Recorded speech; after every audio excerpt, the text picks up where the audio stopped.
Already, dudes. Today is the day. Basically, you probably have noticed that Mother now sells corruption on the corruption vendor, and you are able to put said corruption on pieces of gear. This is going to be fairly important, and I've gotten a lot of questions as to what is going to be the best corruption to go on your character and what you should be looking for. So, with that said, let's get into it and talk about it a little bit. So, first and foremost, one of the best sets that you can possibly get, and one of the best balance sets, is going to be this like severe expedient, this 8 times severe rank 3 and 1 times expedient rank 3, basically the value of 1 expedient set. So that's going to be pretty powerful, but that's not always going to be your best solution. So for infinite stars fights, so a lot of single target fights like Shadhar, Mout, for example, also probably pretty good for infinite stars if you don't kill yourself. Those kind of fights are going to be really good for IS. So you have to kind of weigh in, what is the value of infinite stars on an encounter like this? Am I going to try to high roll a fat parse, or am I going to take something that's more consistent, like the 8 times severe 1 value expedient set that is really good for single target? So that's probably going to be your best raid setup, is this like 8 severe 1 expedient. In addition to that, they should all be rank 3. This is important because you're going to start losing value if they're not all rank 3. But the only exception to the rule is if you need like enough corruption to be able to round out your budget, and you wouldn't be able to get that unless you took like a rank 1 or rank 2. That's the difference there.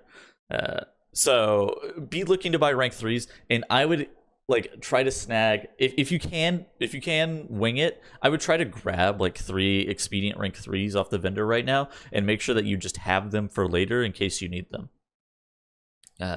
So yeah, that's definitely important. So basically, for what I wrote on Wowhead, my advice, I would go for infinite stars plus expedient for the infinite stars fights. So I'd wear as much infinite stars as you possibly can, and then expedient to be able to round out your corruption budget. And then for the non-infinite stars fights, I'd wear some amount of expedient, approximately rank 3 or to rank 6, and then fill out the rest of your corruption budget with severe.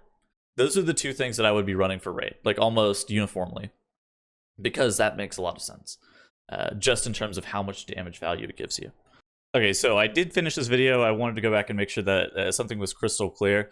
After the Gushing Wound nerf, Gushing Wound still isn't like the most horrible thing, but basically the fights that in the fight styles that you would want to play Gushing Wound on, you would already like want to be playing Infinite Stars on, I feel like, because there is just like a lack of multi-target presence, or like, again, Gushing Wound is primarily single target focused, so any additional targets that Gushing Wound would be proccing on is normally going to be intrinsically lower value, very similar to how Infinite Stars works. So like Infinite Stars fights are normally the same as Gushing Wound fights. So like while a full Gushing Wound set would probably be not god awful, it's just not it's not the same value. Like that's where the major problem comes in with Gushing Wound sets now.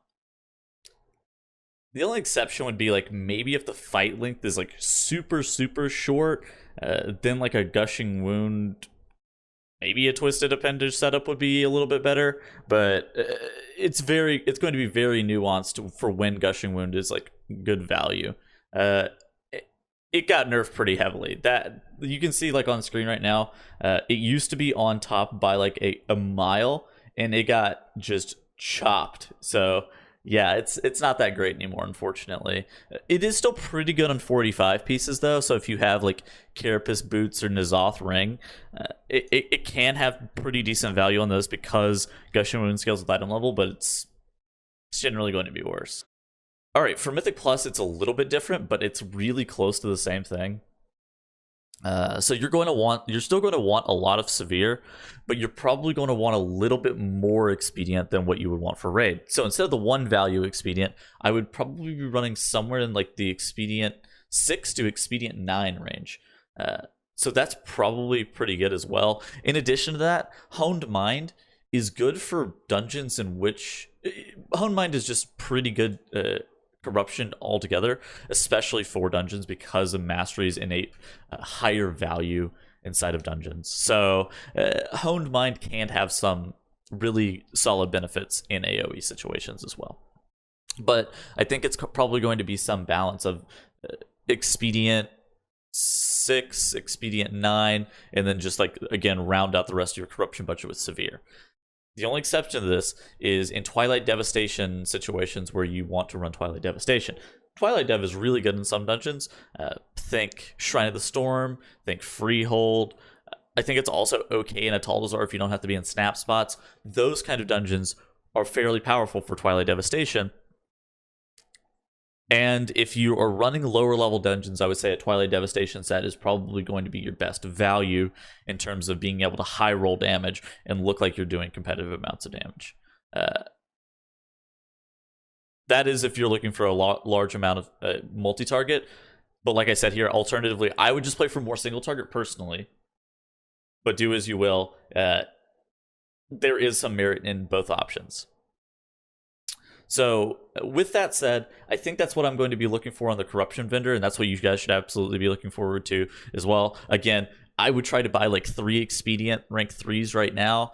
Hold on to 1 or 2 of them because I don't know how long they're going to take to cycle. So they approximately cycle every 4.5 weeks, assuming that there's no repeats in the thing. So basically we will get expedient 3 again in 4.5 weeks whenever you have a lot more stuff, but it's going to take a while for you to be able to get there. So if you can swing buying 2 or 3 of those expedient rank 3s right now, I would highly recommend doing it.